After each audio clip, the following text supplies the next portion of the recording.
This barrier is absolutely critical to border security. Tonight, President Donald Trump gave his highly awaited speech on the border, which comes as the shutdown now stretches into its third week. Democrats and Trump have been at an impasse over border wall funding, and the White House saw this speech as an opportunity for the president to speak directly to the American people and try to make his case for why this border wall that he says he needs $5.7 billion for is actually necessary. But the president's speech, as is often the case, was filled with a number of exaggerations, a number of factual errors that Democrats have been seizing on since he finished his speech to try to undermine his argument. There is a growing humanitarian and security crisis at our southern border. Now, you could argue that there is indeed a humanitarian crisis going on right now. We've recently had the deaths of 2 children in U.S. custody after making the trek to cross the border. You have more families than ever who are coming here trying to seek asylum. And the way that the Trump administration has tried to handle that has created this giant backlog where you have families, you have young people who are sitting there waiting for weeks, sometimes even months, in pretty dire conditions. But all Americans are hurt by uncontrolled illegal migration. The president also described a national security emergency, which is harder for him to make the case for.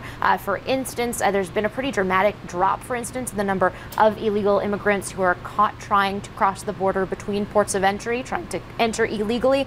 For instance, back in 2000, there were 1.6 million of those people who were caught. Last year, there were only 400,000 caught. In the last 2 years, ICE officers made 266,000 arrests of aliens with criminal records.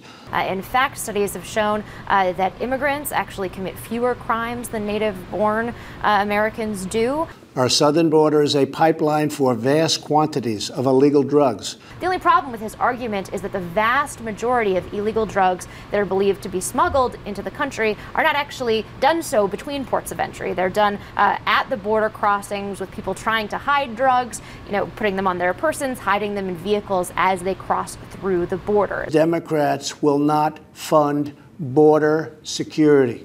That just simply isn't true. The difference here is in how you define border security. For President Trump, border security equals this wall that he's promised his supporters since the first day of his campaign. For Democrats, they argue that a wall doesn't make any sense. It's not the best way to try to solve any of the problems at the border, and instead, they have repeatedly provided funding for other measures, things like technological enhancements, even some fencing along various places of the border. Hopefully, we can rise above partisan politics. The White House went into this speech understanding that they would be under a lot of scrutiny. They knew that networks would be running live fact checks as the president was speaking, and therefore they were pretty careful. The president delivered prepared remarks. Looking at the transcript versus his prepared speech, he didn't make a single change. He really stuck to the script. The wall will also be paid for indirectly by the great new trade deal we have made with Mexico. That said, we still have the president continuing to make claims such as saying that Mexico